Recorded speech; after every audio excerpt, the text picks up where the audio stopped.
Hi and hello viewers, this is Manivel from Vika Education Redefined Premier Coaching Institute for various competitive examination like TNPSC, SSC, banks, medical need, JEE, CS, CA and other examinations. So நம்ம இந்த class என்ன பார்க்க போகிறோம் அப்படின்னா வீக்காவோட PCM GS சீரிஸோடைய continues video தான் இது. ஸோ டிஎன்பிஎஸ்சியோட important acts exam point of வியூவில் உங்களுக்கு எப்படி வருதுன்றது தான் நம்ம வீடியோ இந்த கிளாஸில் நம்ம பார்க்க போகிறோம். ஸோ இதுக்கு முன்னாடி நம்ம இந்த இம்பார்ட்டன்ட் ஆக்ட்ஸில் வந்து உமன் ரிலேட்டடான ஆக்ட் பார்த்துருந்தோம். நம்ம இந்த கிளாஸில் நம்ம பார்க்க போகிறது எது அப்படின்னு பார்த்தீங்கன்னா சைல்டு ரிலேட்டடான ஆக்ட். ஸோ இது உங்களுக்கு குரூப் 1 அண்ட் குரூப் 2.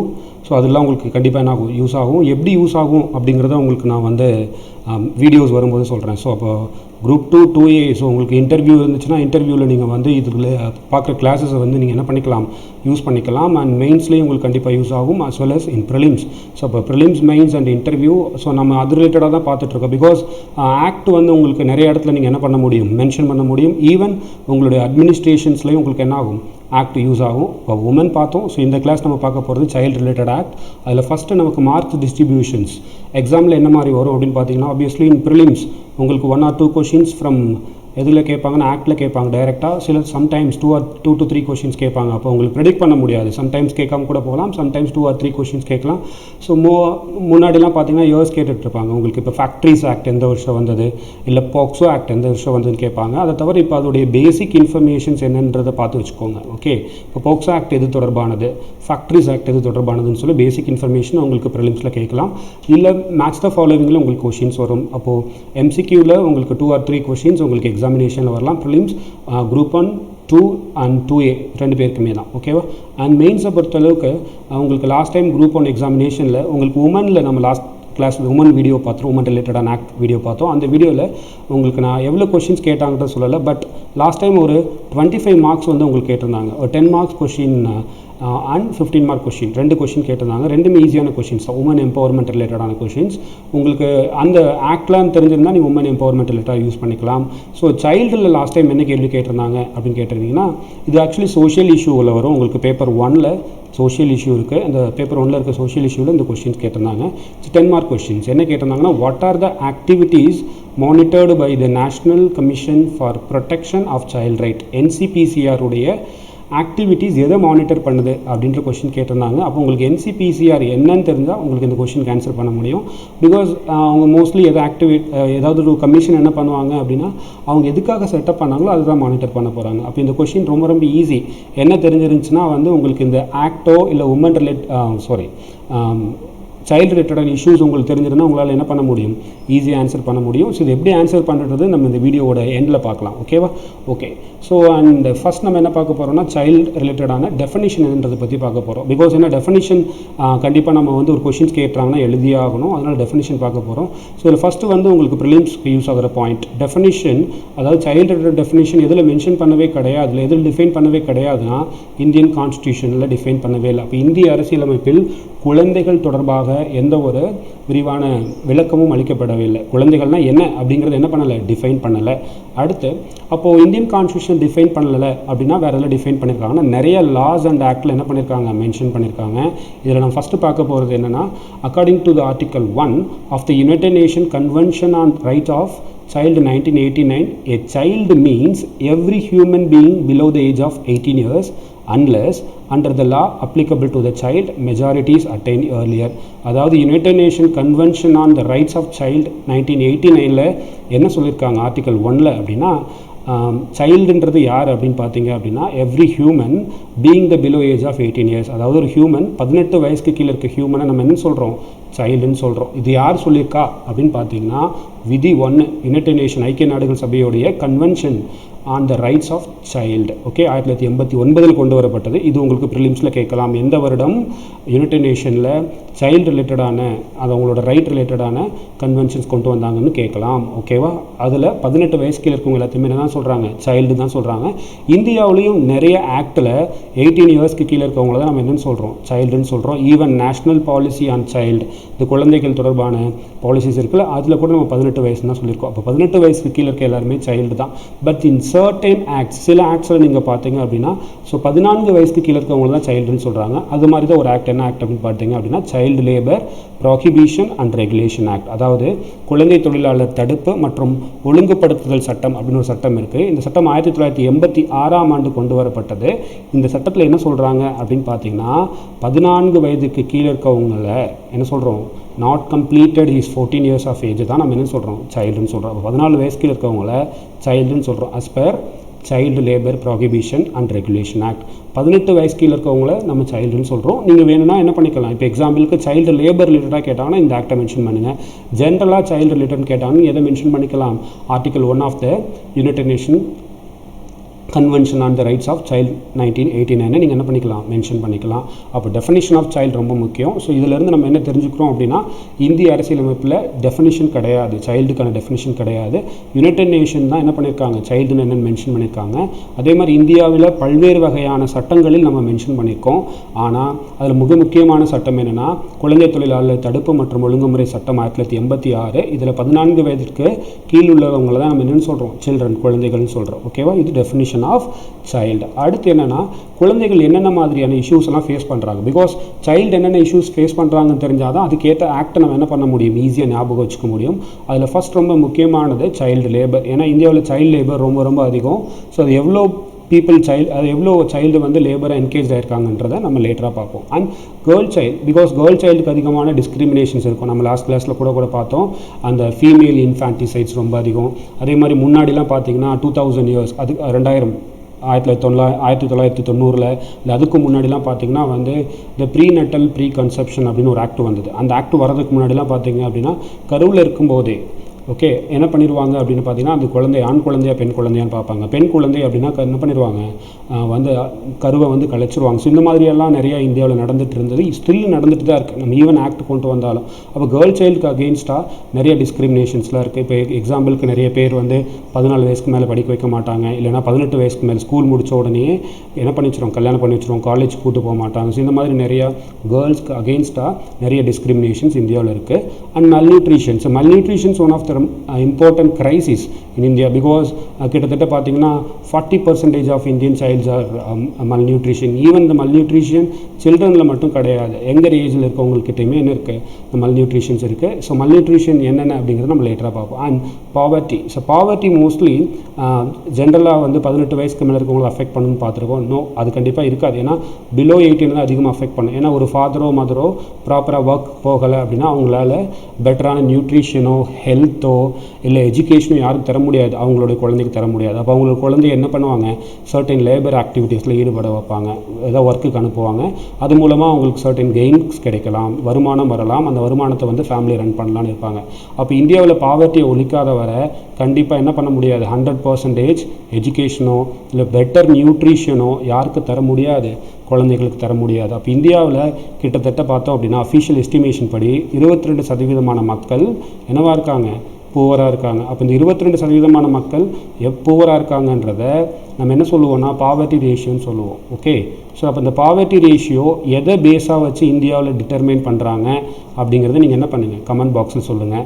ஓகே, எதை பேஸாக வச்சு இந்தியாவில் பாவர்ட்டி ரேஷியோ டிசைட் பண்ணுறாங்க. அப்போ 22% மக்கள் இந்தியாவில் பூவர். ஸோ அப்போ பாவர்ட்டி அதிகமாக யார் அஃபெக்ட் பண்ணும், குழந்தைகள் அஃபெக்ட் பண்ணும்.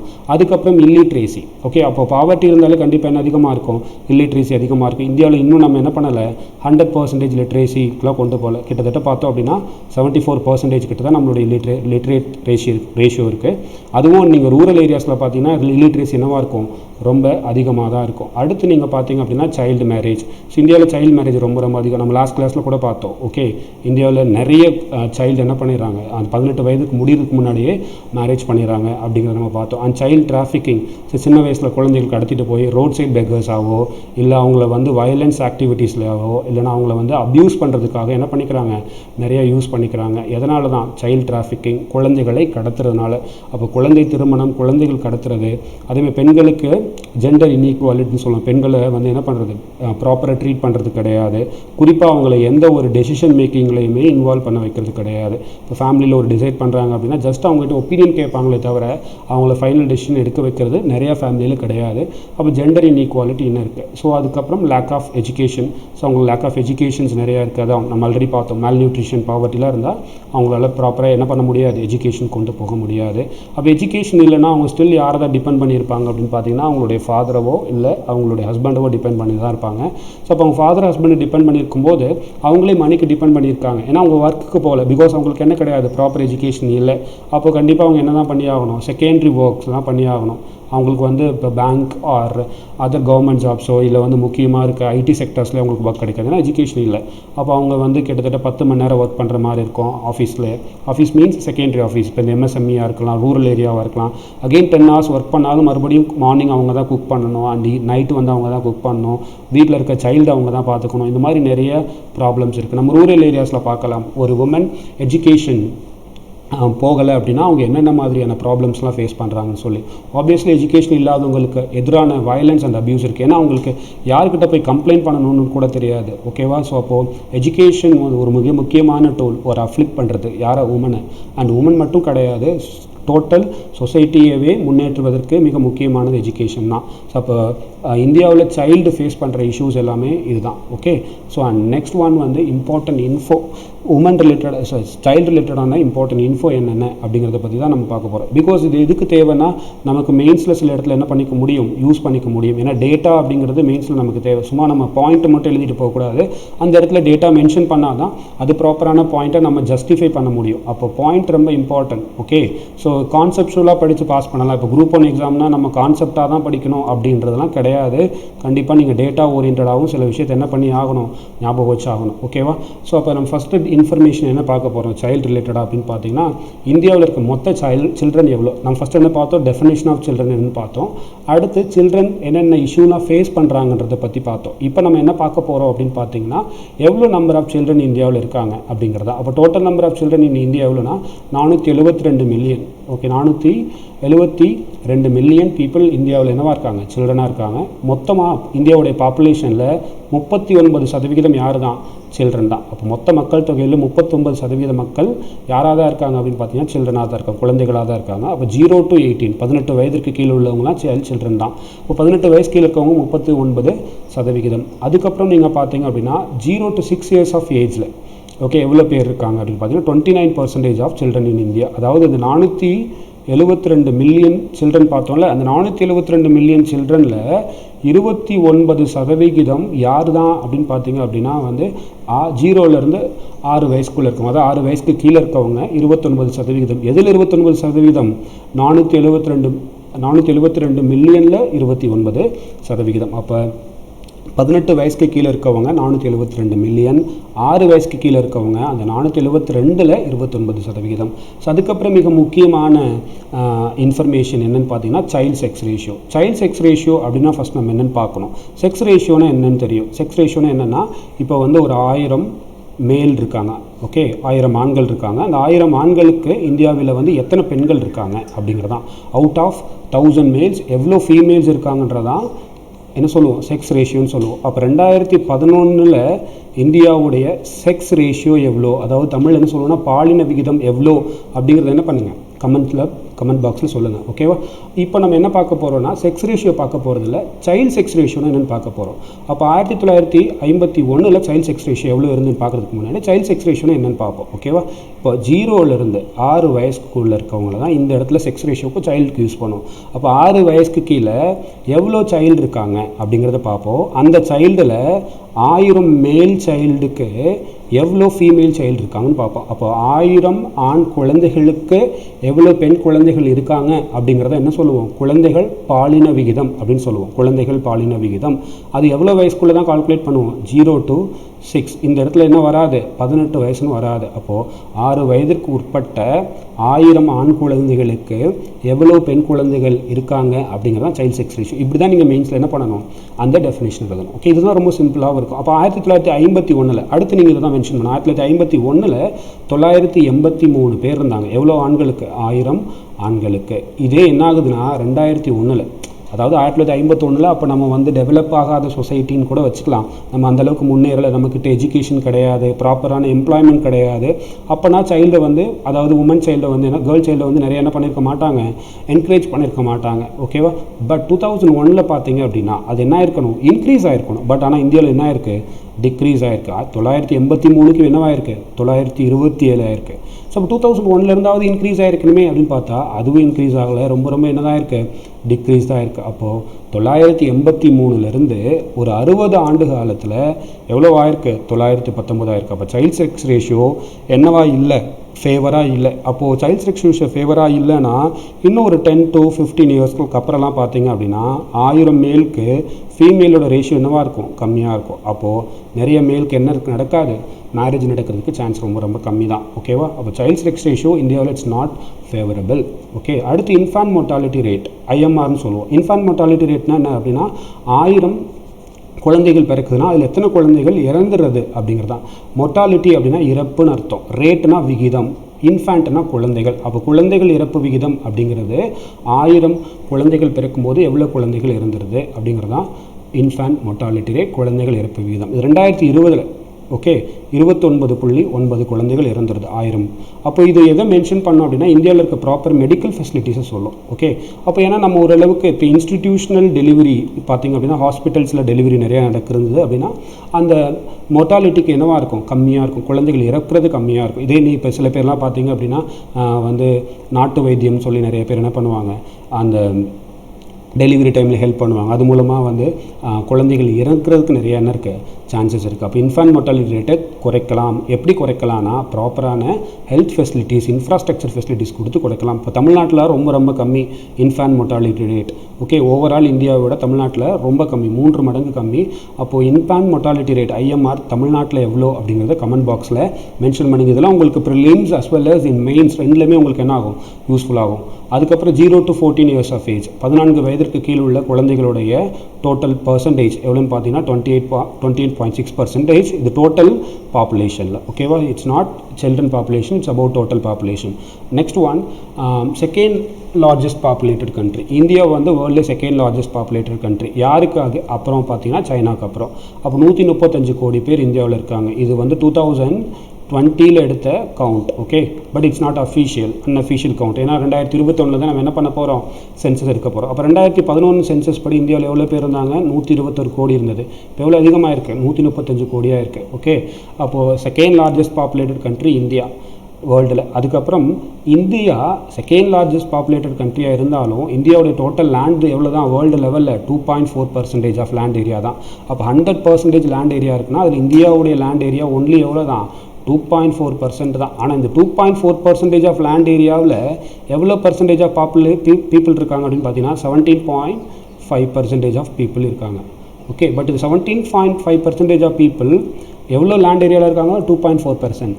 அவங்களோட இன்கம் எவ்வளோன்னு பார்த்தீங்கன்னா 1.2% தான். எதோட இதில், வேர்ல்டு லெவலில். அப்போ வேர்ல்டு லெவலில் நம்மகிட்ட அதிகமாக இருக்கிறது எது தான், மட்டும்தான் பீப்புள் மட்டும்தான். இன்கமும் ரொம்ப கம்மி, லேண்டும் ரொம்ப கம்மி. ஏன் இதை உங்களுக்கு சொல்கிறேன் அப்படின்னா, இப்போ லேண்ட் ரொம்ப ரொம்ப கம்மியாக இருந்தால் ரிசோர்ஸஸ் ரொம்ப கம்மியாக இருக்கும், வளங்கள் மிக குறைவாக இருக்கும். அப்போ வளங்கள் மிக குறைவாக இருந்துச்சு, பீப்புளும் கம்மியாக இருந்தால் பிரச்சனை கிடையாது. பட் வளங்கள் ரொம்ப குறைவு, பீப்புள் ரொம்ப அதிகம் அப்படின்னா நிறைய பேருக்கு என்ன இல்லாமல் போகும், வேலை இல்லாமல் போகும். நிறைய பேருக்கு காம்படிஷன் இன்க்ரீஸ் ஆகும், பாவர்ட்டி அதிகமாகும், ஃபெமைன் அதிகமாகும்.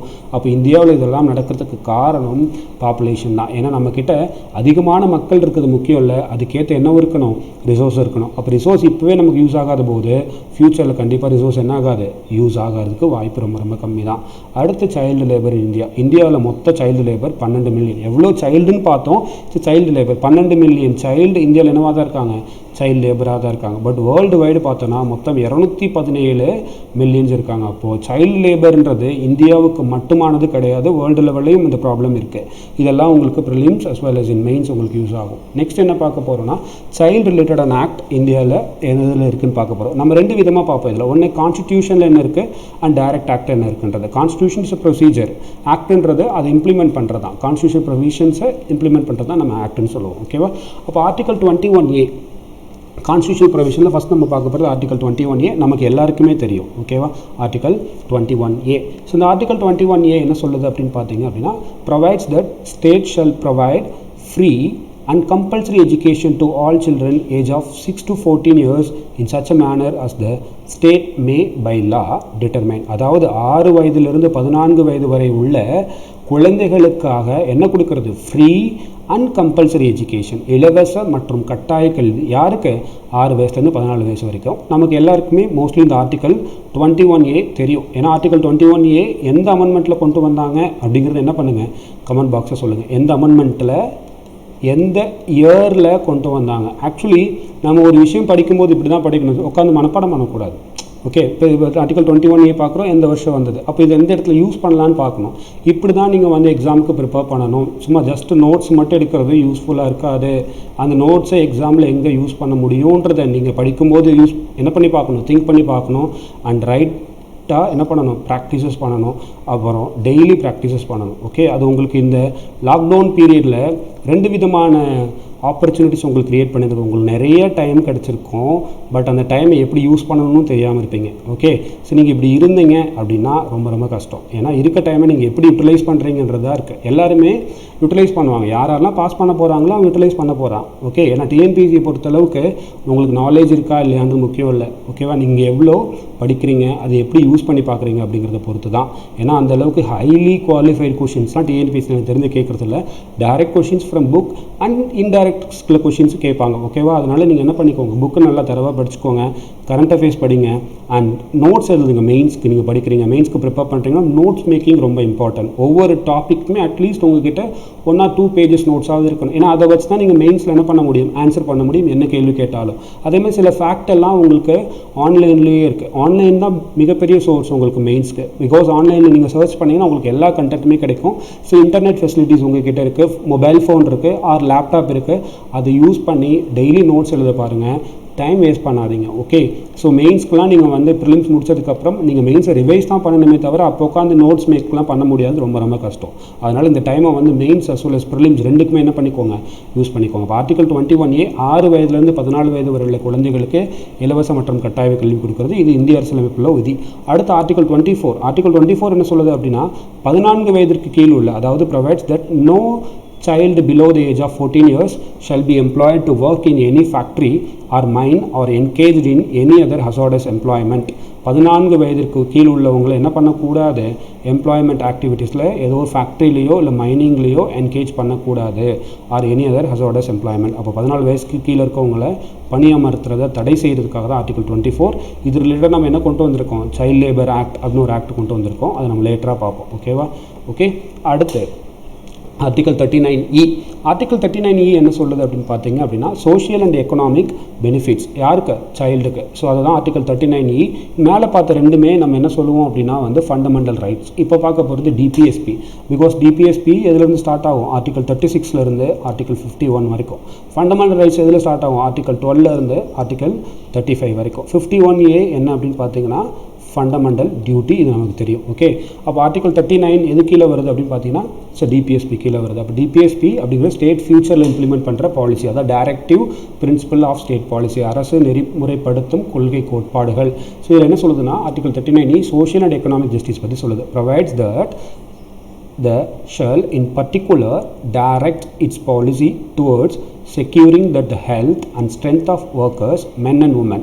இது வரைக்கும் அவங்க சைல்டு பற்றி சொல்ல, அடுத்து சொல்கிறாங்க and the tender age of children are not abused and that citizen are not forced by economic necessity to enter a vocation unsuited to their age or strength. இது எல்லாத்தையுமே நம்ம மெயின்ஸ்க்கு எழுதணுமா அப்படின்னு கேட்டிங்கன்னா கிடையாது. மெயின்ஸ்க்கு நம்ம ஜஸ்ட் என்ன பண்ணால் போதும், ஆர்டிகல் 39E இந்த மாதிரி சைல்டு ரிலேட்டட் அப்யூஸ் பற்றி அவங்கள வந்து எக்கனாமிக் நெசசிட்டிக்காக என்ன பண்ணக்கூடாது, ஃபோர்ஸ் பண்ணக்கூடாதுன்றதை பற்றி சொல்லுது. அப்போ சோஷியல் அண்ட் எக்கனாமிக் ஜஸ்டிஸை பற்றி ஆர்டிகல் 39E சொல்லுது. அவ்வளோ சொன்னால் போதும் உங்களுக்கு, ஓகேவா. And article 39F, article 39F என்ன சொல்லுதுன்னா, provides that shall in particular direct its policy towards securing that children are given opportunity and facilities to develop in a healthy manner and in conditions of freedom and dignity, and that childhood and youth are protected against exploitation, against moral and material abandonment. இதுவும் நீங்கள் ஃபுல்லாக சொல்ல தேவையில்லை, just என்ன சொன்னால் போதுமானது. வந்து சைல்டுக்கு ஆப்பர்ச்சுனிட்டிஸும் ஃபெசிலிட்டிஸும் யார் ப்ரொவைட் பண்ணணும், ஸ்டேட்ஸ் ப்ரொவைட் பண்ணணும். அவங்களுக்கு ஃப்ரீடம் அண்ட் டிக்னிட்டி கொடுக்கணும், அவ்வளோதான். இப்போ ஃப்ரீடம் அண்ட் டிக்னிட்டி பற்றி சொல்லுது, சைல்டுக்கான ஆப்பர்ச்சுனிட்டிஸும் ஃபெசிலிட்டிஸ் பற்றி சொல்லுது ஆர்டிகல் 39F.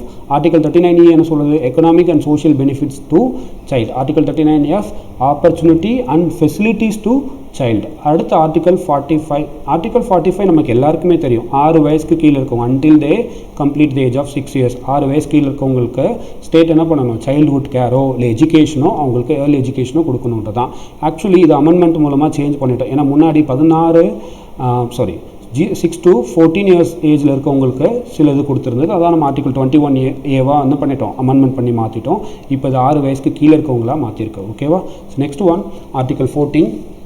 நம்ம ஆல்ரெடி இதை பற்றி நம்ம டீட்டெயிலாக பார்த்துட்டோம். ஆர்டிகல் 14 இருக்கட்டும், ஆர்டிகல் 15 இருக்கட்டும், நம்ம லாஸ்ட் கிளாஸ்லேயே பார்த்துருக்கோம். Article 14 is equality before the law. யாரையுமே என்ன பண்ணக்கூடாது, வந்து லாக்கு கீழே இருக்குன்னு சொல்லி டிஸ்கிரிமினேட் பண்ணக்கூடாது. அதே மாதிரி ஆர்டிகல் 15 யாரையுமே டிஸ்கிரிமினேஷன் பண்ணக்கூடாது, அதை ப்ராஹிபிட் பண்ணியிருக்கு, ஓகேவா. And article 21 it's right to life, ஓகேவா. ஸோ இது very very important article. Article 21 நீங்கள் எல்லா இடத்துலையுமே ஆர்டிகல் 21 வந்து நீங்கள் என்ன பண்ணலாம், மென்ஷன் பண்ணலாம். Article 21 is right to life, ஓகேவா. ஸோ இதில் 2 கேஸ் இருக்குது, ரொம்ப ரொம்ப இம்பார்ட்டண்டான கேஸ். ஸோ என்ன கேஸ், ஆர்டிகல் 21 தொடர்பான உச்சநீதிமன்ற வழக்குகள் என்னன்றதை நீங்கள் என்ன பண்ணுங்கள், கமெண்ட் பாக்ஸில் மென்ஷன் பண்ணுங்கள். இந்த 2 கேஸுமே வெரி இம்பார்ட்டன்ட். இது லாஸ்ட் குரூப் 1 எக்ஸாமில் கூட ஒரு கேள்வி கேட்டிருந்தாங்க, ஓகேவா. அடுத்து ஆர்டிகல் 23. ஆர்டிகல் 23ன்றது right to be protected from being trafficked and forced into bonded labour. Bonded லேபராகவோ இல்லை டிராஃபிக்கிங் கடத்துறதுல என்ன பண்ணக்கூடாது, அவங்களை ஈடுபடுத்தக்கூடாது. அதை நம்ம என்ன பண்ணியிருக்கோம், ப்ரொடெக்ட் பண்ணியிருக்கோம் அப்படிங்கிறது article 23. It's fundamental rights. Next article 29 மைனாரிட்டிஸ்க்கான ரைட்ஸ். மைனாரிட்டிஸ் அவங்களோட ரைட்ஸ் என்ன பண்ணணும், ப்ரொடெக்ட் பண்ணணும். இந்த இடத்துல நீங்கள் மைனாரிட்டிஸ்க்கும் யார் இருப்பாங்க, சில்ட்ரன்ஸ் இருப்பாங்க, அவங்களோட ரைட்டை ப்ரொடெக்ட் பண்ணணும் தான். அடுத்து right of weaker section of the people to the protected from social injustice, all form of exploitation. Weaker section is also included in child. சைல்டுமே இது கீழே தான் வருவாங்க, வீக்கர் செக்ஷன் கீழே வருவாங்க. அவங்களுக்கு எதிரான சமூக அநீதிகளோ அல்லது அவங்கள வந்து எக்ஸ்ப்ளாய்ட் பண்ணுறது என்ன பண்ணி ஆகணும், ஸ்டாப் பண்ணி ஆகணும். அதுலேருந்து அவங்களை என்ன பண்ணுறோம், ப்ரொடெக்ட் பண்ணுறது article 46. And article 47 right to nutrition and standard of living and improve the public health. Nutrition கண்டிப்பாக யாருக்கு தேவை, சைல்டுக்கு தேவை. அண்ட் ஸ்டாண்டர்ட் ஆஃப் லிவிங்கும் யாருக்கு தேவை, சைல்டுக்கு தேவை. பப்ளிக் ஹெல்த்லையும் அதிகமாக பெனிஃபிட் ஆகிறது சைல்டு தான், ஓகேவா. அப்போ இது சைல்டுக்கு யூஸ் ஆகும். அப்போ இந்த இவ்வளோ ஆர்டிகல்ஸ் நீங்கள் எந்த இடத்துல மென்ஷன் பண்ணணும் ஒரு கேள்வி வரும். இப்போ நியூட்ரிஷன் ரிலேட்டடாக கேட்டாலும் இந்த ஆர்டிகல் மென்ஷன் பண்ணுங்கள். சோஷியல் இன்ஜஸ்டிஸ் கேட்டாலும் இந்த ஆர்டிகல் மென்ஷன் பண்ணுங்கள், ஓகேவா. ஸோ அப்போ இது நீங்கள் படித்து வச்சுருப்பீங்க, என்னென்ன கேள்வி கேட்குறாங்கிறதுக்கு ஏற்ற மாதிரி அப்ளை பண்ணணும். அது எல்லாமே யார்கிட்ட தான் இருக்குது, உங்கள் கிட்ட தான் இருக்குது. அப்போ அது படிக்கும்போது ஓரளவுக்கு என்ன பண்ணி வச்சுக்கோங்க, தெளிவாக படித்து வச்சுக்கோங்க. இதெல்லாமே கான்ஸ்டியூஷனல் ப்ரொவிஷன்ஸ். அதுக்கப்புறம் நம்ம என்ன பார்க்க போகிறோம்னா இம்பார்ட்டன்ட் ஆக்ட்ஸ். இப்போ தான் நம்ம வர்றோம், ஓகேவா. அதில் ஃபஸ்ட் நம்ம என்ன பார்க்குறோம் அப்படின்னா சைல்டு லேபர் ரிலேட்டடான ஆக்ட். அப்போ சைல்டு லேபர் ரிலேட்டடான ஆக்ட் எப்போ வருதுன்னா 1986 வருது. ஸோ தமிழ் மீடியம் ஸ்டூடெண்ட்ஸ் வந்து நீங்கள் என்ன கேட்டிருந்தீங்க அப்படின்னா வந்து தமிழில் மெட்டீரியல் கொடுங்க சார் அப்படின்னு கேட்டிருந்தீங்க. ஆக்சுவலி தமிழ் மெட்டீரியல் அப்படிங்கிறது நீங்கள் உட்காந்து என்ன பண்ணுங்கள், இதை பாருங்கள். அதுக்கப்புறம் உட்காந்து கூகுள்லேயோ இதில் சர்ச் பண்ணி நீங்கள் நோட்ஸ் எழுதுங்க. Again English medium or Tamil மீடியம்ன்றது முக்கியம் இல்லை, நோட்ஸ் தான் ரொம்ப ரொம்ப முக்கியம், ஓகேவா. அப்போ நீங்கள் தமிழ் மீடியம் உட்காந்து என்ன பண்ணலாம், இப்போ நான் சர்டைன் வேர்ட்ஸ்க்கெல்லாம் உங்களுக்கு தமிழில் சொல்லுவேன். அதுக்கப்புறம் நீங்கள் தேடி பார்த்து என்ன பண்ணுங்கள், எழுதுங்க. நோட்ஸ் நீங்கள் தமிழில் எழுதி வைங்க, ஓகேவா. இங்கிலீஷில் தான் இருக்குன்னு உட்காந்து என்ன பண்ணாதீங்க, ஃபீல் பண்ணாதீங்க. பிகாஸ் யூபிஎஸ்சி எக்ஸாம் எழுதுகிற நிறைய பேர் தமிழ் எழுதிலாம் கிளியர் பண்ணியிருக்காங்க. அப்போ அவங்களுக்கு மெட்டீரியல் எங்கேருந்து கிடைச்சதுன்னா அவங்க நோட்ஸ் மேக் பண்ணுவாங்க, ஓகேவா. நிறைய சோர்ஸில் நோட்ஸ் உட்காந்து எழுதுவாங்க, எழுதி தான் அவங்களால மெயின்ஸை கிளியர் பண்ண முடியும். அப்போ தமிழ் மீடியம் எழுதுனா மெயின்ஸ் கிளியர் பண்ண முடியாங்கலாம் கிடையாது. உங்கள்கிட்ட ப்ராப்பராக நோட்ஸ் நீங்கள் ரெடி பண்ணணும், ஓகேவா. பிகாஸ் நான் இங்கிலீஷில் எழுதுறதுனால என்னுடைய நோட்ஸ் நான் உங்களுக்கு வந்து கிளாஸில் எடுத்துகிட்டு இருக்கேன். ஸோ இப்படி தான் ஒரு நோட்ஸ் மேக்கிங் பண்ணணும் அப்படிங்கிறதுக்கான கிளாஸ் தான் இது, ஓகே. ஸோ அதில் first act child labour prohibition and regulation act 1986. So இந்த ஆக்டை பொறுத்தளவுக்கு குழந்தை தொழிலாளர்கள் இல்லை என்ன பண்ணணும், ப்ராஹிபிட் பண்ணணும். ப்ராஹிபிஷன்னா என்ன பண்ணணும், தடை செய்கிறது. அண்ட் ரெகுலேஷன்னா ஒழுங்குபடுத்துறது. அப்போ நீங்கள் எப்படி எழுதிக்கலாம், குழந்தை தொழிலாளர் ப்ராஹிபிஷனாக தடை செய்தல் மற்றும் ஒழுங்குபடுத்துதல் சட்டம் 1986. அப்போ 1986 சைல்டு லேபரை ப்ராஹிபிட் பண்ணுறோம். எவ்வளோ வயசுக்கு கீழே, 14 வயசுக்கு கீழே இருக்க சைல்டு லேபரை எதுலையுமே ஈடுபடுத்தக்கூடாதுன்றதான் இந்த ஆக்ட் ரொம்ப முக்கியம். உங்களுக்கு அடிக்கடி எக்ஸாமில் கொஷின்ஸ் வரும். Okay. And second act, pre conception and pre natal diagnostic techniques open bracket prohibition of sex selection close bracket act 1999. So இந்த ஆக்டை நம்ம என்ன சொல்லுவோம்னா PCPNDTன்னு சொல்லுவோம். Actually PCPNDT. PCனா ப்ரீ கன்செப்ஷன், PNனா ப்ரீ நட்டல், DTனா டயக்னோஸ்டிக் டெக்னிக் ஆக்ட். ஸோ இது எந்த ரிலேட்டடான ஆக்ட் அப்படின்னா பார்த்தீங்கன்னா, முன்னாடிலாம் பார்த்தீங்க அப்படின்னா ஸோ 1999க்கு முன்னாடி, இப்போ நிறைய இடத்துல நடக்குது தான். ப்ரீ கன்செப்ஷனாக என்ன அர்த்தம்னா, இப்போ ஒருத்தவங்க வந்து ப்ரெக்னென்ட் ஆகிருக்காங்கன்னா அவங்க போய் ஸ்கேன் பண்ணும்போது அது மேல் ஆர் ஃபீமேலான்னு தெரிஞ்சிடும். ஆனால் அந்த ப்ரெக்னென்ட் ஆனவங்ககிட்டயோ அவங்க ஃபேமிலிக்கிட்டேயோ யாருக்கிட்டேயுமே என்ன பண்ணக்கூடாது, அவங்க மேலும் ஃபீமேல்னும் மென்ஷன் பண்ணக்கூடாது, சொல்லக்கூடாது. அதுதான் வந்து pre conception and pre natal. Prohibition of sex selection. அவங்க வந்து ஆணா பெண்ணா அப்படிங்கிறத முன்னாடியே சொல்லிடக்கூடாது. அதேமாதிரி இவங்க ஆணை தான் சூஸ் பண்ணணும், பெண்ணை தான் சூஸ் பண்ண என்ன பண்ணக்கூடாது, செக்ஸ் செலெக்ஷனை ப்ராஹிபிட் பண்ண ஆக்ட் 1999. ஏன்னா சப்போஸ் அந்த ஃபேமிலி, இப்போ இந்தியாவில் நிறைய ஃபேமிலி வந்து மேல் தான் வேணும்னு சொல்லுவாங்க. அப்போ இன்கேஸ் அவங்க ப்ரெக்னென்ட் ஆனவங்க ஃபீமேலாக இருந்துட்டா என்ன பண்ணிவிடுவாங்க, அவங்க வந்து ஸோ அவங்க ப்ரெக்னென்ட் ஆனதை வந்து ஸ்டாப் பண்ணுறதோ இல்லை வந்து அதுக்கேற்ற மாதிரி மெடிசின்ஸ் எடுத்துக்கிறதோ இல்லை வந்து அபார்ட் பண்ணுறதோ நடக்கும். ஓகேவா? அதனால் அதை பண்ணக்கூடாது தான் இந்த pre conception and pre natal diagnostic technique act. இது மூலமாக நம்ம எதை இன்க்ரீஸ் பண்ணலாம், செக்ஸ் ரேஷியோ இன்க்ரீஸ் பண்ணலாம். அப்போ செக்ஸ் ரேஷியோ ரிலேட்டடான கேள்வி கேட்டால் இதை மென்ஷன் பண்ணுங்கள். சைல்டு லேபர் ரிலேட்டடான கேள்வி கேட்டால் இதை மென்ஷன் பண்ணுங்கள். Child labour prohibition and regulation act 1986. So அதுக்கப்புறம் மிக முக்கியமான act prohibition of child marriage act 2006. Prohibition of child marriage ஆக்ட்ன்றதுன்னா குழந்தை திருமண தடை சட்டம் 2006 வருது. அப்போ குழந்தைகள்னா யார் அப்படின்னா, இந்த இடத்துல 18 வயசுலாம் குழந்தைகள் சொல்ல மாட்டோம். இந்த ஆக்டில் என்ன சொல்கிறாங்க அப்படின்னா வந்து டிஃப்ரென்ஷியேட் பண்ணுறாங்க. நமக்கு நல்லாவே தெரியும், மேரேஜ் பண்ணும்போது மேலுக்கு எவ்வளோ ஆயிருக்கணும், ஆண்களுக்கு 21 வயசும் ஃபீமேலுக்கு 18 வயசாக இருக்கணும். ஓகேவா? ஸோ இது இல்லை அப்படின்னா அவங்களோடைய மேரேஜ் என்ன ஆகாது, செல்லாது. இன்கேஸ் அப்படி மேரேஜ் பண்ணாங்கன்னா அவங்கள அரெஸ்ட் பண்ணுவாங்க. ரீசெண்டாக நிறைய நியூஸஸ் எல்லாம் நீங்கள் பார்த்துருப்பீங்கன்னா இந்தியாவில் நிறைய சைல்டு மேரேஜஸ் நடக்குது. அப்போ குழந்தைகள் திருமணத்தை தடை செய்வதற்காக 2006 ஒரு சட்டம் வருது. அடுத்து juvenile justice act. Juvenile justice act open bracket care and protection of children close bracket act 2000. இந்த ஆக்ட் 2015 அமெண்ட்மெண்ட் பண்ணோம். ஏன் 2015 அமெண்ட்மெண்ட் பண்ணோம் அப்படின்னு பார்த்தீங்க அப்படின்னா, ஸோ நிர்பயாவுடைய கேஸ் வந்தது. அந்த கேஸில் வந்து ஒன் ஆஃப் த ரேப் ரீசெண்டாக நீங்கள் பார்த்துருப்பீங்க, அதில் ரேப் பண்ண ஒரு கன்விக்ட் ஒருத்தர் இருப்பான். ஸோ அந்த கன்விக்ட்டுக்கு வந்து 18 வயசுக்கு கீழே தான் அப்போ ஆயிருக்கும் ஆக்சுவலி ரேப் பண்ணும்போது. அப்போ இந்தியாவில் ஒரு லா இருக்குது, அந்த 18 வயசுக்கு கீழே இருக்கவங்க யாராவது இந்த மாதிரி க்ரைம் பண்ணாங்கன்னா அவங்கள வந்து குழந்தையாக தான் ட்ரீட் பண்ணணும். ட்ரீட் பண்ணி அவங்களுக்கு என்ன இருக்கோ லா படி அந்த தண்டனை தான் கொடுக்க முடியும் அப்படின்னு இருந்தது. அதனால் இந்தியாவில் நிறைய க்ரைம் பண்ணுறவங்க எல்லாமே இந்த 16 வயசுலேருந்து 18 வயசுக்குள்ளவங்களாக தான் இருப்பாங்க. அதனால தான் கவர்மெண்ட் 2015 ஜுவனைல் ஜஸ்டிஸ் 2000 வருது. அதாவது ஜுவனைல் ஜஸ்டிஸ்ன்றது என்னென்னா, இப்போ லா ரிலேட்டடாக கான்ஃப்ளிக்ட் ஆகிறவங்க, இப்போ ஒரு தப்பு பண்ணிடுறாரு, அவர் தப்பு பண்ணவங்களை வந்து தண்டிக்கணும். அப்போ லா வந்து யாரு கூட கான்ஃப்ளிக்ட் ஆகுதுன்னா அந்த குழந்தையோட கான்ஃப்ளிக்ட் ஆகுது. அதான் ஜுவனைல்னா சைல்டுன்னு அர்த்தம். அப்போ இந்த சைல்டுக்கு என்ன கிடைக்கணும், ஒரு நீதி கிடைக்கணும், அந்த சைல்டை வந்து கேர் அண்ட் ப்ரொடெக்ட் பண்ணணும் அப்படிங்கிறதுக்காக 2000 ஒரு ஆக்ட் கொண்டு வராங்க. ஸோ இந்த ஆக்டை பயன்படுத்தி நிறைய என்ன நடக்குது, நிறைய ப்ராப்ளம்ஸ் வருது. ஸோ இதனால் 2015 இது அமெண்ட்மெண்ட் பண்ணுறாங்க. அமெண்ட்மெண்ட் பண்ணி என்னவா மாற்றுறாங்க அப்படின்னா, இந்த 16 வயசுலேருந்து 18 வயசுக்கு உள்ளே இருக்கவங்க ஒரு க்ரைம் பண்ணுறாங்க, அந்த க்ரைம் அவங்கள அறியாமல் பண்ணிடுறாங்க, இல்லை ஒரு தெரியாமல் பண்ணிடுறாங்கன்னா எந்த பிரச்சனையும் இல்லை. பட் அந்த க்ரைம் மோட்டிவ் க்ரைமாக இருக்குது, அந்த க்ரைம் வந்து ரொம்ப ரொம்ப வஸ்டான க்ரைமாக இருந்துச்சு அப்படின்னா அவங்கள நம்ம என்னவா ட்ரீட் பண்ண மாட்டோம், சைல்டாக ட்ரீட் பண்ண மாட்டோம் அப்படின்னு 2015 ஒரு அமெண்ட்மெண்ட் கொண்டு வராங்க. இப்போ juvenile justice care and protection children act 2000 வருது, அமெண்ட்மெண்ட் 2015 வருது. ஓகே, இந்த அமெண்ட்மெண்ட் ரொம்ப இம்பார்ட்டன்ட். பிகாஸ் லாஸ்ட் கிளாஸில் நீங்கள் ஒரு கேள்வி கேட்டிருந்தீங்க. Okay, IPC Indian penal code, இந்திய தண்டனை சட்டம் எந்த வருடம் வந்ததுன்னு 1860 பாஸ் பண்ணாங்க. இம்ப்ளிமெண்ட் ஆனது 1861 to 62. ஓகேவா?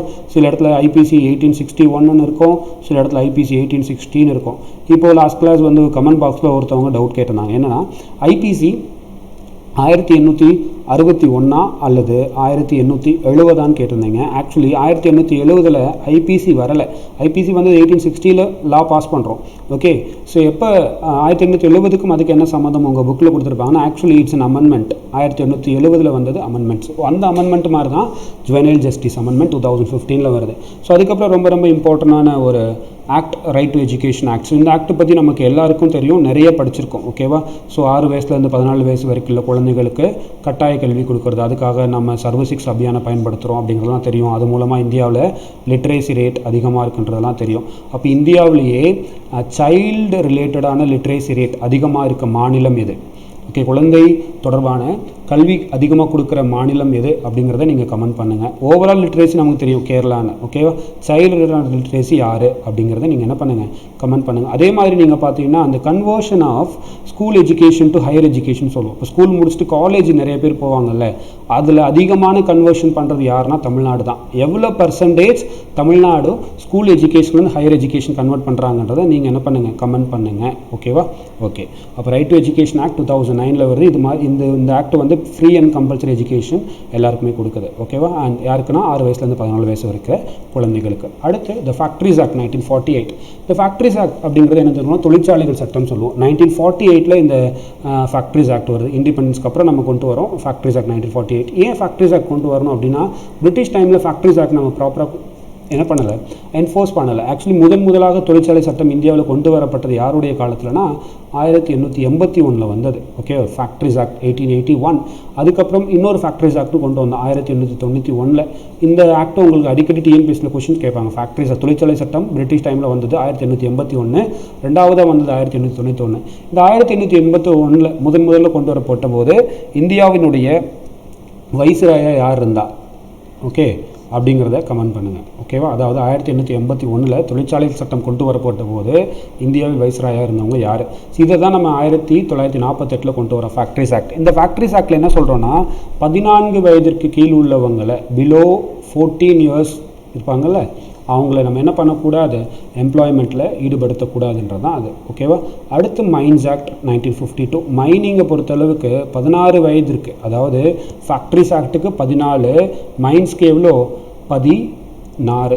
ஓகே, அப்போ சுரங்க சட்டம் அப்படிங்கிறதுக்கு 16 வயதிற்கு கீழ் உள்ளவங்களை தான். அதுவும் 16 வயதிற்கு கீழ் உள்ளவங்களில் நீங்கள் ஈடுபடுத்தவே கூடாது. இங்கே 14 வயசுக்கு கீழே இருக்கவங்கள எம்ப்ளாய்மெண்ட்டில் ஈடுபடுத்தக்கூடாது.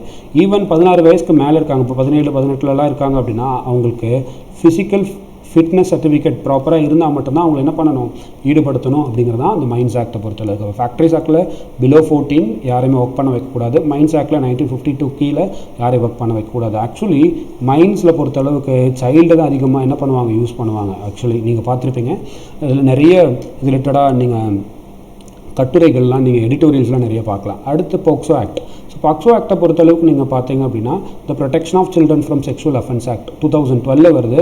ஸோ இந்த ஆக்டை வந்து 2012 POCSO act very important act. Actually பெண்கள், அது குழந்தைகளுக்கு எதிராக இந்த செக்ஷுவல் அஃபென்ஸ் இருக்குல்ல, ஸோ அதை தடுக்கிறதுக்காக கொண்டு வரப்பட்ட சட்டம். ஸோ இந்த ஆக்ட் 2012 வந்த ஆக்டை ரீசெண்டாக கவர்மெண்ட் ஆஃப் இந்தியா என்ன பண்ணாங்க, அமெண்ட்மெண்ட் பண்ணாங்க. ஸோ இந்த ஆக்டில் என்ன சொல்லியிருக்குன்னா, பிலோ 18, அதாவது 18 வயசுக்கு இருக்கவங்க எல்லாருமே சைல்டுன்னு சொல்லுது இந்த ஆக்ட். ஓகே, ஸோ இந்த ஆக்டில் என்ன சொல்லியிருக்காங்க அப்படின்னா, இப்போ ரீசெண்டாக ஒரு அமெண்ட்மெண்ட் பண்ணாங்க, கிரிமினல் லா அமெண்ட்மெண்ட் கொண்டு வந்தாங்க. ஸோ இந்த அமெண்ட்மெண்ட்டில் பிலோ 12 வயதிற்கு கீழே, ஏன்னா இப்போது 2019 இந்தியாவில் நிறைய ரேப் நடந்தது, ஜம்மு அண்ட் காஷ்மீராக இருக்கட்டும், இந்த மாதிரிலாம் நீங்கள் நிறையா பார்த்துருப்பீங்க. ஸோ அதில் பிலோ 12 வயதுக்கு கீழே உள்ள சைல்டை வந்து ஒருத்தவர் ரேப் பண்ணுறான் அப்படின்னா அந்த ரேப் பண்ணுறவங்களுக்கு டெத் சென்டென்ஸ் கொடுக்கலாம், மரண தண்டனை கொடுக்கலாம் அப்படிங்கிறது நம்ம 2019 ஒரு அமெண்ட்மெண்ட் கொண்டு வந்தோம். ஸோ அது போக்சோ ஆக்டில் கொண்டு வந்த அமெண்ட்மெண்ட்ஸ். இது நீங்கள் எக்ஸாமில் என்ன பண்ணலாம், மென்ஷன் பண்ணலாம். ஓகே, ரீசெண்டாக ஒரு அமெண்ட்மெண்ட் இருந்தது, அந்த அமெண்ட்மெண்ட்டில் டெத் பெனால்ட்டி வரைக்கும் நம்ம கொடுக்க முடியும். அப்போ நிறைய ரேப் விக்டிம்ஸ்க்கு, நிறைய ரேப் கன்விக்டடுக்கெலாம் நம்ம வந்து டெத் சென்டென்ஸ் கொடுக்கறது இல்லையே. ஏன் அப்படின்னா, சில பேருக்கு வந்து ஆயுள் தண்டனை கொடுக்குறாங்க, இரட்டை ஆயுள் தண்டனை கொடுக்குறாங்க. ஏன் அப்படின்னா, ஆக்சுவலி அந்த க்ரைமோடைய தன்மையை பொறுத்து அந்த செயலில் ஈடுபட்டவருடைய தன்மையை பொறுத்து தான் ஜட்ஜ்மெண்ட் இந்தியாவில் இருக்கும். ஓகே, அதிகபட்ச தண்டனை தான் டெத் பெனால்ட்டி. ரேப் பண்ணிட்டாலே டெத் பெனால்ட்டி அப்படின்னு கிடையாது. ஓகே, அதனால தான் ஒரு தண்டனைக்கு ஒரு இது கொடுத்துருப்பாங்க, இதுலேருந்து இது வரை கொடுக்கலாம், அதிகபட்ச தண்டனை குறைந்தபட்ச தண்டனைன்னு சொல்லியிருக்கோம். ஓகே, அதிகபட்ச தண்டனையாக டெத் பெனால்ட்டி கொடுத்தது ரீசெண்டாக கொண்டு வந்தது. உங்களுக்கு எக்ஸாம்பிள் போக்சோ ஆக்டை பற்றி கொஷின்ஸ் கேட்கலாம். அதே மாதிரி எந்த வயதுக்கு கீழே உள்ளவங்களை இந்த மாதிரி ரேப் பண்ணால் டெத் சென்டென்ஸ் கொடுக்கலாம் அப்படிங்கிறது ரீசெண்டாக கவர்மெண்ட் அமெண்ட்மெண்ட் பண்ணாங்கன்னு கேள்வி கேட்கலாம். அடுத்து அப்ரெண்டிஸ் ஆக்ட் 1961. ஸோ இந்த அப்ரெண்டிஸ் ஆக்டை பொறுத்தளவுக்கு நீங்கள் பார்த்தீங்கன்னா அப்ரெண்டிஸ்ன்றது ஒரு ட்ரைனிங் கொடுக்குறது. ஓகே, ஒரு ஒர்க் பண்ண போகிறாங்கன்னா அவங்களுக்கு ட்ரைனிங் கொடுக்குறது அப்ரெண்டிஸ். ஸோ இந்த அப்ரெண்டிஸில் வந்து 14 வயதிற்கு கீழ் உள்ளவங்களை கண்டிப்பாக நீங்கள் அப்ரெண்டிஸ் ட்ரைனிங் கொடுக்கக்கூடாது அப்படிங்கிறத வந்த ஆக்ட் தான் 1961 வந்த ஆக்ட். அப்போ அப்ரெண்டிஸ் ஆக்ட் 1961 படி 14 வயதிற்கு கீழ் உள்ளவங்களுக்கு என்ன கொடுக்கக்கூடாது, அப்ரெண்டிஸ் ட்ரைனிங் கொடுக்கக்கூடாது. And bonded labour system abolition act 1976. இந்த bonded labour system abolition act அப்படிங்கிறது கொத்தடிமை தொழிலாளர்கள் ஒழிப்பு சட்டம்னு சொல்லுவோம். அப்போ கொத்தடிமை தொழிலாளர்கள் இருக்கவே கூடாது அப்படிங்கிறதுக்காக கொண்டு வரோம். கொத்தடிமைன்றது என்ன அப்படிங்கிறது உங்களுக்கு எல்லாருக்குமே தெரியும். ஓகே, ஸோ நம்ம நிறைய வீடியோஸ்லையும் லாஸ்ட் வீடியோஸில் இருக்க கொத்தடிமை பற்றி நம்ம பார்த்துருக்கோம். Bonded labour system abolition act 1976. So அடுத்து நம்ம என்ன பார்க்கணும் அப்படின்னா immoral traffic prevention act. Immoral டிராஃபிக்னால் வந்து கடத்துறது, ஆள் கடத்துறது. அப்போ யார் கடத்தினாலும் தப்பு தான், சைல்டு கடத்தினாலும் தப்பு தான். நான் ஆல்ரெடி உங்கள் லாஸ்ட் கிளாஸில் எக்ஸ்பிளைன் பண்ணியிருந்த சைல்டு இந்தியாவில் நிறைய பேர் என்ன பண்ணிகிட்ருக்காங்க, கடத்திட்டுருக்காங்க. ஒன் ஆஃப் த மெயின் விக்டிமே வந்து இவங்க தான். அடுத்து information technology act. Actually information technology act ரொம்ப ரொம்ப இம்பார்ட்டன்ட். ஐடி ஆக்ட்னு சொல்லுவோம், 2000 வருது. இந்த ஆக்டில் என்ன சொல்லியிருக்காங்க அப்படின்னா, இப்போ சில இதெல்லாம் உங்களுக்கு எக்ஸ்பிளைன் பண்ணாமல் விட்டதெல்லாம் நான் லாஸ்ட் வீடியோ உங்களுக்கு எக்ஸ்பிளைன் பண்ணியிருக்கேன். அதனால இம்மோரல் டிராஃபிக் ஆக்டோ இல்லை வந்து பாண்டட் லேபர் ஆக்டோ எக்ஸ்பிளைன் பண்ணாமல் இருக்கேன். இன்ஃபர்மேஷன் டெக்னாலஜி ஆக்ட் 2000 வந்து ஆக்ட் படி இப்போ எக்ஸாம்பிளுக்கு நிறைய நீங்கள் வந்து சைல்டு ரிலேட்டடான க்ரைம், ஆன்லைன் க்ரைம்ஸ் எல்லாம் நிறைய நடக்கும். ஓகே, ஸோ அந்த ஆன்லைன் க்ரைம்ஸ் எல்லாமே கண்ட்ரோல் பண்ணுறதுக்காக வந்தது தான் ஐடி ஆக்ட் 2000. ஸோ இந்த ஆக்டில் வந்து இப்போ சைல்டு பார்னோகிராஃபி அப்படிலாம் நீங்கள் பார்த்துருப்பீங்க. சைல்டு பார்னோகிராஃபி எல்லாம் வந்து ப்ரொஹிபிட் பண்ணணும்னு சொல்லி தமிழ்நாடு நிறைய இனிஷியேட்டிவ்ஸ் எடுத்துகிட்டு இருக்காங்க. ஓகே, இப்போ ரீசெண்டாக கூட கமிஷனர் கூட நிறைய அனௌன்ஸ் பண்ணார், இந்த மாதிரி சைல்டு பார்னோகிராஃபி யாரெல்லாம் வாட்ச் பண்ணுறாங்களோ அவங்க மேலே ஸ்ட்ரிக்ட் ஆக்ஷன்ஸ் எடுப்போம் அப்படின்னு சொல்லி. ஓகே, அப்போது சைல்டு ரிலேட்டடான ஆன்லைன் க்ரைம்ஸை வந்து ஸ்டாப் பண்ணுறதுக்காக, ப்ரொஹிபிட் பண்ணுறதுக்காக தான் இன்ஃபர்மேஷன் டெக்னாலஜி ஆக்ட் 2000 வந்தது. அது ரிலேட்டடாகவும் அதை தவிர சில ப்ரொவிஷன்ஸுமே இன்ஃபர்மேஷன் ஐடி ஆக்ட் 2000 இருக்குது. And transplantation of human organ act 1994. நம்ம இந்த டிராஃபிக்கிங் பண்ணுறாங்களே, கடத்துறாங்கல்ல, கடத்தும் போது அவங்கள சில முக்கியமானதுக்கு யூஸ் பண்ணிப்பாங்க, அதுதான் ஆர்கன். ஸோ இந்த ஆர்கன் டிரான்ஸ்பிளான்டேஷனில் அதிகமாக அஃபெக்ட் ஆகிறது யார் தான், அண்ட் புவர் அண்ட் சைல்டு. அதனால டிரான்ஸ்பிளான்டேஷன் ஆஃப் ஹியூமன் ஆர்கன் ஆக்டில் யாரெல்லாம் அலோவ் பண்ணலாம் அப்படிங்கிறது, யார்கிட்ட கன்சென்ட் வாங்கணும் அப்படிங்கிறதையும் இதில் ரெகுலேட் பண்ணியிருக்காங்க, transplantation of human organ act. ஓகேவா. அடுத்து narcotic drugs psychotropic substances act 1985. Narcotic ட்ரக்ஸ்ன்றது என்னென்னா, இப்போ ட்ரக்ஸ் வந்து ஒரு இடத்துல இன்னொரு இடத்துக்கு கொக்கைன் அந்த மாதிரி நிறைய ட்ரக்ஸ் வந்து கடத்துறதோ இல்லை வந்து அது ப்ரொடக்ஷன் பண்ணுறதோ இல்லை அது வந்து சப்ளை பண்ணுறதோ தப்பு. அதை நம்ம ப்ரொஹிபிட் பண்ணிருக்கிறது ஆக்ட் 1985. ஏன் இந்த ஆக்ட் சைல்டு ரிலேட்டடானா, ஸோ இந்தியாவில் நிறைய child, school child or college first year அந்த மாதிரி போகிறவங்களுக்குலாம் நிறையா என்ன பண்ணுறாங்க, ட்ரக்ஸ் எல்லாமே சேல் பண்ணுறது நடக்குது. Even in Tamil Nadu and Pondicherry and other local சிட்டிஸ்லலாம் நிறைய ட்ரக்ஸ் இருக்குது. ஈவன் பஞ்சாபில் நீங்கள் பார்க்க முடியும். அண்ட் வெஸ்ட் பெங்காலெலாம் ட்ரக்ஸ் ரொம்ப ரொம்ப அதிகம். ஓகே, ஏன்னா ட்ரக்ஸை வந்து இல்லீகலாக சேல் பண்ணுறது இந்தியாவில் ரொம்ப அதிகமாகிட்டே இருக்குது. ட்ரக்ஸுக்கு அடிக்ட் ஆகிறவங்களும் அதிகமாகிட்டே இருக்குது. ஸோ இது என்ன தான் நம்ம வேன் பண்ணாலும் ஸோ இந்த ட்ரக்ஸ்ன்றதை நம்ம என்ன பண்ண முடியல, ரெடியூஸ் பண்ண முடியல. அப்போ இந்த narcotic drugs and psychotropic substance act 1985 is very important act. Next one policies, child ரிலேட்டடான பாலிசிஸ். ஸோ இதில் ஃபஸ்ட் ஒன் 1974 வருது. Okay, child national policy for children. So national policy for சில்ட்ரன்றது தேசிய குழந்தைகள் கொள்கை, தேசிய குழந்தை தொடர்பான கொள்கை 1974 வருது. ஓகே, ஜஸ்ட் நீங்கள் என்னென்னு தெரிஞ்சுட்டால் போதும். Okay, next one national policy on education. இதுலேயும் சைல்டு ரிலேட்டட் நம்ம மென்ஷன் பண்ணியிருந்தோம் 1986. அடுத்த national policy on child labour, குழந்தை தொழிலாளர் தொடர்பான தேசிய கொள்கை. அடுத்த நேஷ்னல் ஹெல்த் பாலிசி 2002. ஹெல்த் பாலிசியில் யாரை பற்றியும் சொல்லியிருப்பாங்க, சைல்டு பற்றி சொல்லியிருப்பாங்க. உங்களுக்கு எந்த இயர்ஸ் வந்ததுன்றது முக்கியம். சம்டைம்ஸ் இன் மெயின்ஸ் டைரக்ட் கொஸ்டினாகவே கேட்கலாம், எவால்வேட் பண்ணுங்கள் இல்லை இதை பற்றி டிஸ்கஸ் பண்ணுங்கள் அப்படிங்கிறத பற்றி சொல்லலாம். இதை பற்றி நீங்கள் 2 or 3 ப்ரொவிஷன்ஸ் மட்டும் என்ன பண்ணி வச்சுக்கோங்க, நோட்ஸ் எழுதி வச்சுக்கோங்க. ஓகேவா.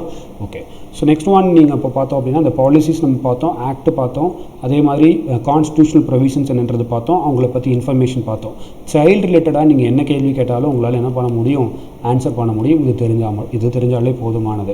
அப்போ நம்ம ஃபஸ்ட்டு ஒரு பார்த்துருப்போம், ஒரு கேள்வி ஒன்று பார்த்துருப்போம், அதுக்கு எப்படி ஆன்சர் பண்ணலான்னு சொல்லி பார்த்துருப்போம். ஓகே, அப்போ இந்த national commission for protection of child right NCPCR இருக்குல்ல, இந்த NCPCRை பற்றி ஏதாச்சும் என்னென்ன ஆக்டிவிட்டீஸை மானிட்டர் பண்ணுவாங்க அப்படிங்கிறது தான் கொஸ்டின். அப்போ NCPCR அப்படிங்கிறது 2007 கொண்டு வரோம். ஓகே, எஸ்டாப்ளிஷ் பண்ணது 2007. எந்த ஆக்ட் மூலமாக அப்படின்னா NCPCR ஆக்ட் மூலமாக. ஓகே, அப்போ NCPCR ஆக்ட் மூலமாக 2007 NCPCR வருது. இது தெரிஞ்சிருக்கணும் உங்களுக்கு. அப்போ NCPCR ஆக்ட் எந்த வருஷம் வந்துச்சுன்னா 2005 வந்துச்சு. அப்போ 2005 வந்த NCPCR ஆக்ட் 2007 வருது.